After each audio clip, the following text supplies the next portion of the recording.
ಮೊದಲಿಗೆ ನೀರನ್ನು ಕುದಿಯಕ್ಕೆ ಇಡಬೇಕು. ಅದಕ್ಕೆ ಎಣ್ಣೆ ಮತ್ತು ಉಪ್ಪನ್ನು ಹಾಕಿರಬೇಕು.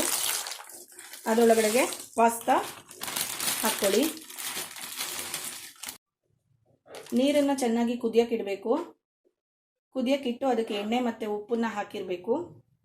ಆನಂತರ ಇದಕ್ಕೆ ಪಾಸ್ತಾ ಹಾಕಬೇಕು. ಆಲ್ರೆಡಿ ಸ್ವಲ್ಪ ಹಾಕಿದ್ದೀವಿ ನಾವು. ಎಷ್ಟು ಬೇಕು ನಿಮಗೆ ನೋಡಿಕೊಂಡು ಅಷ್ಟನ್ನು ಹಾಕ್ಕೊಳ್ಳಿ. ಮೊದಲಿಗೆ ಬಾಣಲಿಗೆ 2 ಸ್ಪೂನ್ ಎಣ್ಣೆ ಹಾಕಿ, ನಂತರ ಇದಕ್ಕೆ ಕ್ಯಾರೆಟ್ ಮತ್ತು ಕ್ಯಾಪ್ಸಿಕಮನ್ನು ಹಾಕಿ ಇದನ್ನು ಲೈಟಾಗಿ ಕ್ರಂಚಿಯಾಗಿ ತುಂಬ ಬೇಯಿಸಬಾರ್ದು. ಹಾಫ್ ಬಾಯ್ಲ್ ಥರ ಮಾಡಿಕೊಂಡು ಇದನ್ನು ಒಂದು ಸೈಡ್ಗೆ ಎತ್ತಿಟ್ಕೊಳ್ಳೋಣ. ಎಣ್ಣೆ ಹಾಕಿ ಶುಂಠಿ ಬೆಳ್ಳುಳ್ಳಿ ಪೇಸ್ಟ್ ಹಾಕಿ ಈರುಳ್ಳಿ ಸ್ವಲ್ಪ ಫ್ರೈ ಮಾಡ್ಕೊಂಡಿದ್ದೀವಿ. ಈಗ ಇದಕ್ಕೆ ಟೊಮೊಟೊ ಪೇಸ್ಟ್ ಮಾಡ್ಕೊಂಡಿದ್ದೀವಿ. ಅದನ್ನು ಹಾಕಿ ಚೆನ್ನಾಗಿ ಎಣ್ಣೆ ಬಿಡೋವರೆಗೂ ಬೇಯಿಸ್ಕೊಬೇಕು. ನೋಡಿ, ಇಲ್ಲಿ ಹಾಕ್ತಾ ಇದ್ದೀನಿ ಟೊಮೊಟೊ.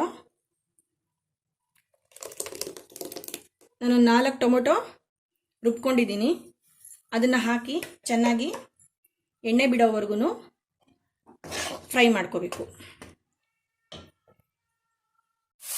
ಈಗ ನೋಡಿ, ಇದು ಎಣ್ಣೆ ಬಿಡ್ತಾ ಇದೆ, ಸೈಡಲ್ಲೆಲ್ಲ ಎಣ್ಣೆ ಬಿಟ್ಟಿದೆ. ಇವಾಗ ನಾವೇನು ಮಾಡಬೇಕು, 1 ಪ್ಯಾಕೆಟ್ ನಾನು ಮ್ಯಾಗಿ ಮಸಾಲ ಹಾಕ್ಕೋತಾ ಇದ್ದೀನಿ. ಇದು ಹಾಕೊಂಡ್ರೆ ಟೇಸ್ಟ್ ಚೆನ್ನಾಗಿ ಬರುತ್ತೆ. ನೋಡಿ, 1 ಪ್ಯಾಕೆಟ್ ಹಾಕ್ಕೊಂಡಿದ್ದೀನಿ. ನಿಮಗೆ ಎಷ್ಟು ಖಾರ ಬೇಕು ಅದ್ರ ಮೇಲೆ ಹಾಕ್ಕೊಳ್ಳಿ. ನಾನು 1 ಸ್ಪೂನಷ್ಟು ಮೆಣಸಿನ ಪುಡಿ ಹಾಕ್ಕೋತಾ ಇದ್ದೀನಿ.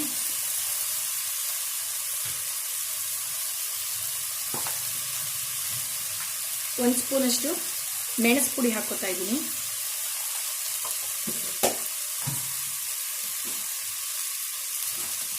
ಒಂದು ಅರ್ಧ ಸ್ಪೂನಷ್ಟು ಗರಂ ಮಸಾಲ ಹಾಕ್ಕೊಳ್ಳಿ. ನೋಡಿ, ಒಂದು ಸ್ವಲ್ಪ ಗರಂ ಮಸಾಲ ಹಾಕ್ಕೋತಾ ಇದ್ದೀನಿ.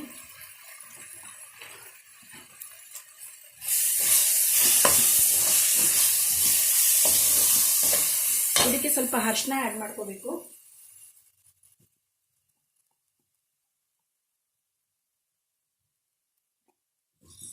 ಇದಿಷ್ಟನ್ನು ಸ್ವಲ್ಪ ಹಿಂಗೆ ಎಣ್ಣೆನಲ್ಲಿ ಇದು ಮಾಡಿ ಫ್ರೈ ಮಾಡಿ.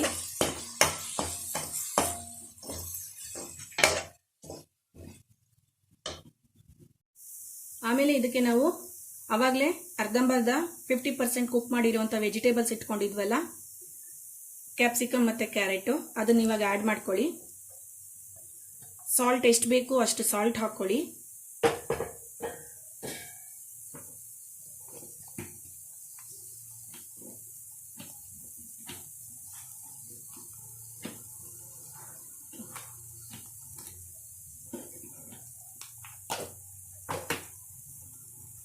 ಇದನ್ನ ಚೆನ್ನಾಗಿ ಮಿಕ್ಸ್ ಮಾಡ್ಕೊಳ್ಳಿ.